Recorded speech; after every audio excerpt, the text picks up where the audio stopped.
Karibu katika somo la leo na karibu katika chaneli yetu ya Utume TV.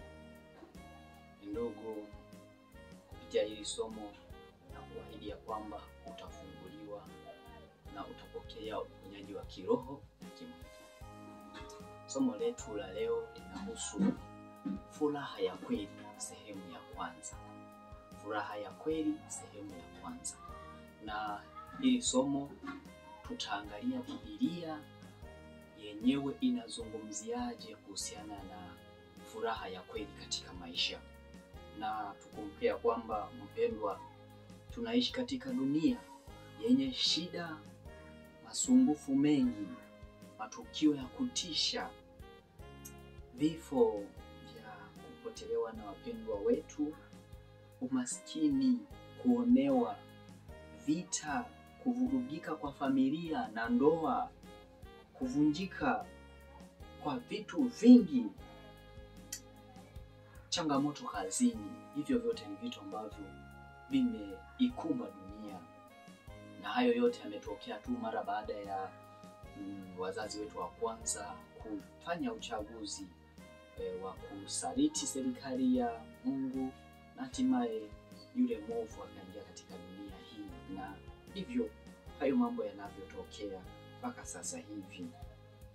Kwa hiyo mpendwa, karibu katika hii channel yetu, na kabla hatujaanza kabisa, na tuombe kwa ajili ya somo rasmi.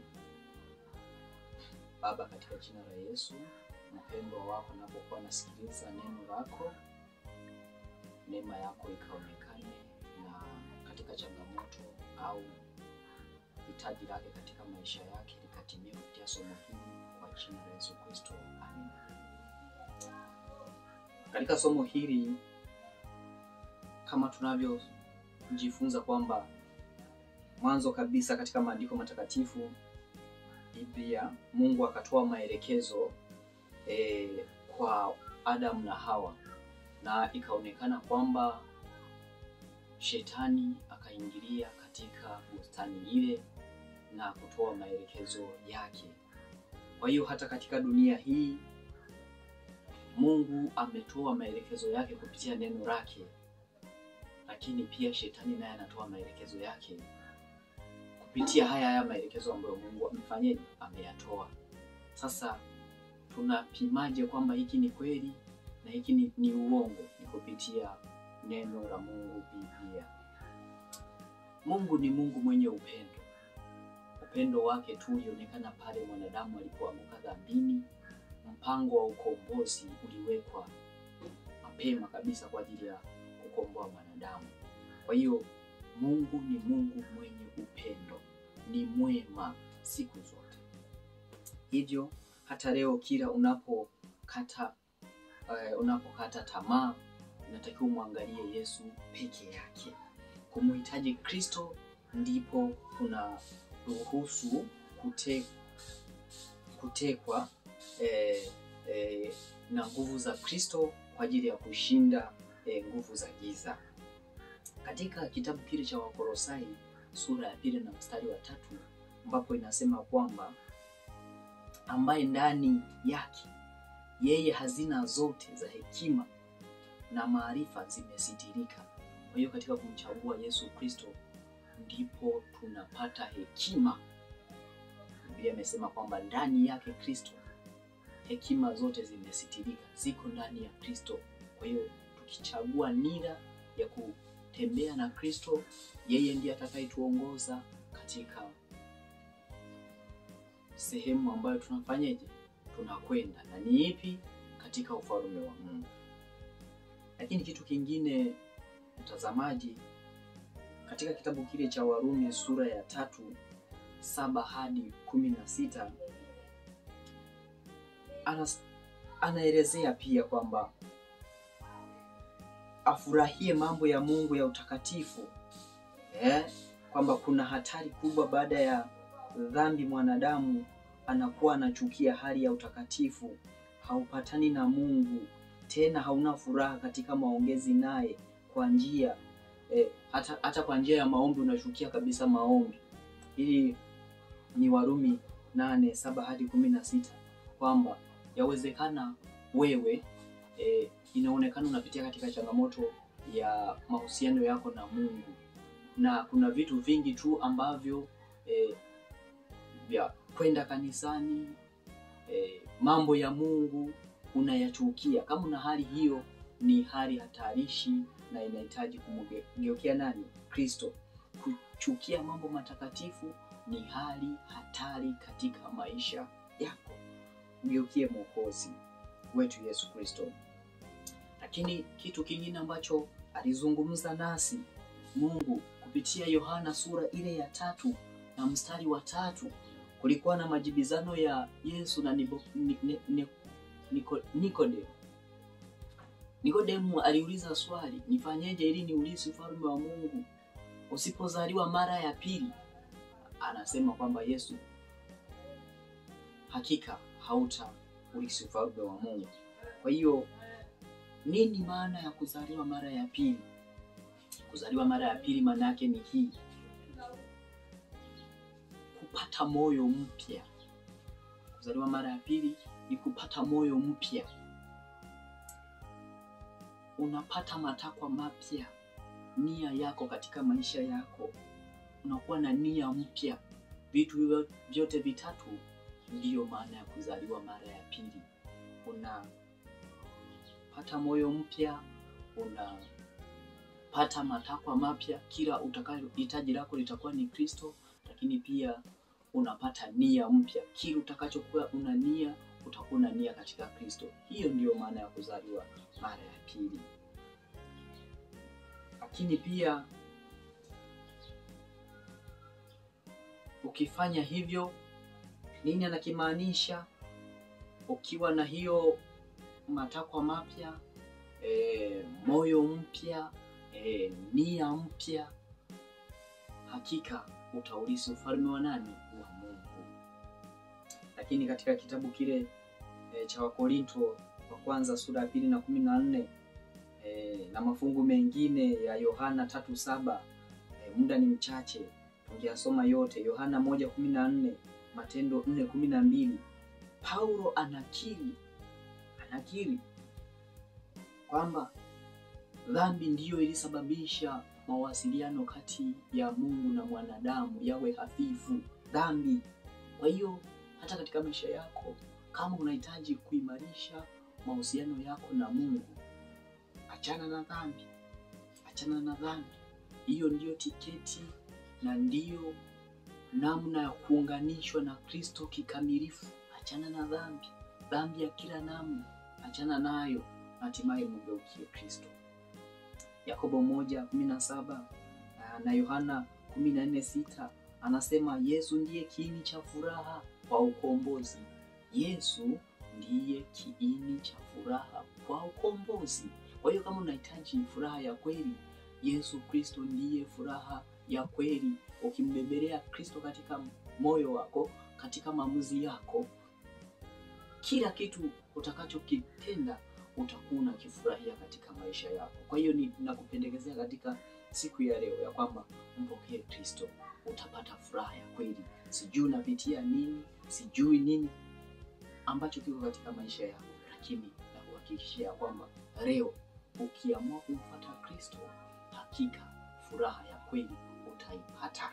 Na tutaenda kujifunza zaidi. Hii ni sehemu ya kwanza tu, lakini tutaenda kujifunza maandiko matakatifu kwamba ni namna gani ambayo tunaweza wewe unaweza kupata kabisa package nzima ya furaha ya kweli. Yesu akamwambia, mimi ndimi njia, kweli na uzima, mtu haji kwa Baba ila kwa njia ya mimi. Nikwambie tu kitu kimoja, mpenzi mtazamaji, ni kwamba njia ya kweli ya kwenda mbinguni ni kupitia Yesu Kristo.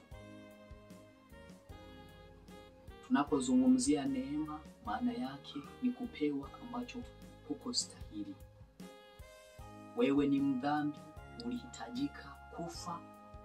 Labda mimi ni mdhambi, nahitajika kufa, lakini kupitia neema ambayo maana yake ni kwamba ni kupewa kitu usichostahili. Tunafanyeje? Kupitia njia ya Yesu Kristo tunafanyeje? Tunaokolewa. tunaokolewa. Mkubali Yesu katika siku ya leo ya kwamba utafanyaje? Utaokolewa. Yeye ndiye njia na kweli na uzima. Pasipo Yesu huwezi ukafika mbinguni. Yesu anatueleza hivyo. Lakini pia kupitia Yesu unazungumza na Baba pale ambapo unapokuwa unafanya mahusiano yako mazuri na Yesu. Yesu ambaye ndiye mwombezi wetu huko mbinguni. Kitabu cha Waebrania kinaelezea vizuri. Hivyo unaweka hata mahusiano yako na Baba vizuri. Kwa hiyo hata katika maombi kupitia neema ya Yesu Kristo ambaye anakukingia kifua, anasema mwanangu huyu niliyemfia, hata maombi yako yanajibiwa kwa jina la Yesu. Naweza nikafananisha mfano huu sasa katika maisha ya uhalisia. Ikiwa kuna mtu labda ametumbukia kwenye kisima, halafu kuna kamba, ile kamba ili avutwe aokolewe kwenye shimo, hakika anaangamia. Katika siku ya leo nisiwe na maneno mengi sana kwa sababu ya muda wetu. Yesu ameleta kamba katika maisha yako. Amesema kwamba yeye ndiye njia na uzima. Mkubali akutakase. Mkubali akutakase. Atakaposhusha hiyo kamba, ameshusha sasa katika maisha yako. Ameshusha kamba kukutoa katika hali duni ya kiroho. Ameshusha kamba kukutoa katika hali ya kiuchumi mbaya. Ameshusha kamba. Najua yawezekana wewe ni mgonjwa uko kitandani. Ameshusha kamba sasa. Anahitaji umwamini ya kwamba aliyeshika kamba atakuokoa. Ameshusha kamba. Ni uamuzi wako. Katika maisha haya Mungu amesharuhusu uamuzi. Kuokolewa ni kuamua. Utaamua kushika kamba ili uokolewe au utaamua kuiachilia hiyo kamba ili uangamie. Katika neno la leo, furaha ya kweli sehemu ya kwanza, shika kamba. Na kupendekezea kwamba ushike kamba ya Yesu Kristo. Utapata nyanzo mpya katika maisha yako. Utapata kile unataka yako nzuri katika maisha yako. Lakini utakuwa na nia mpya kwa ajili ya kufikiria mambo ya mbinguni. Na kupendekezea sana fanye maamuzi hayo ya kushika kamba ya Yesu Kristo, na yeye ni mwaminifu, atakuokoa. Neema ya Kristo haimaanishi ya kwamba uko kwenye shimo hafu useme nimeokolewa.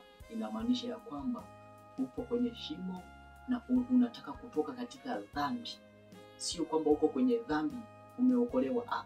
Unatoka kwenye dhambi ndipo unaokolewa, kwa maana ya kwamba unamshikilia Kristo, anakuokoa katika hiyo shimo la dhambi. Pendwa, Yesu yuko tayari kukuvuta katika shimo unayopitia yote.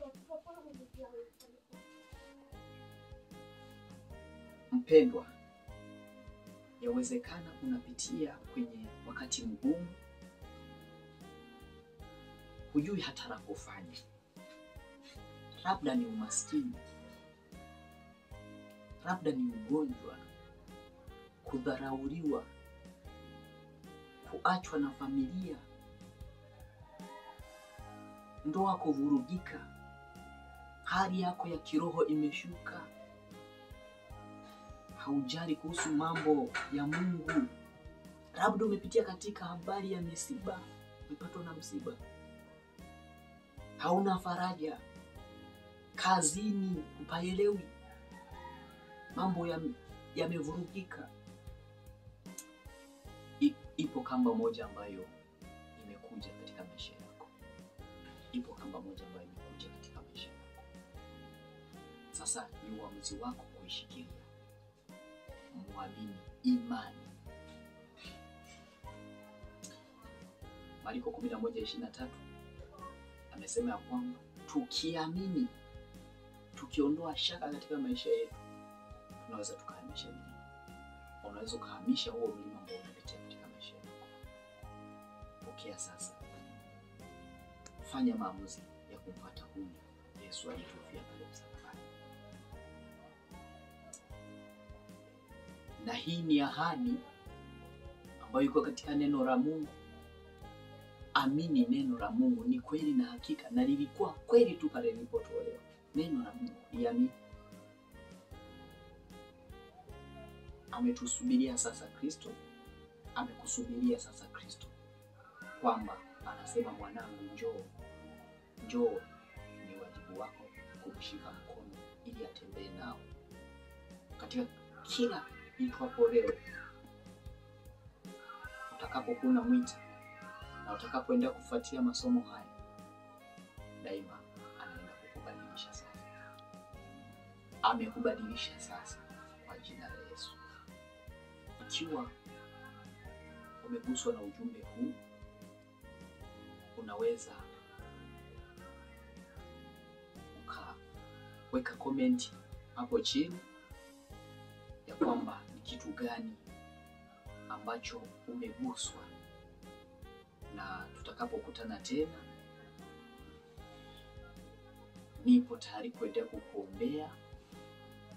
Kama ni kwenye changamoto zote hizo ambazo nimezitaja, Mungu anaenda kukuinua. Anahitaji imani yako katika maisha yako. Imani, uchaguzi wa kumwamini Kristo, wa kumwamini Mungu, ndiyo mafanikio ya kiroho, ndiyo mafanikio ya kila nyanja katika maisha yako. Basi karibu tuombe. Mpendwa mtazamaji, tuombe pamoja. Baba, katika jina la Yesu, wapendwa wako wamesikia neno lako, na hakika umeonekana katika neno lako hili.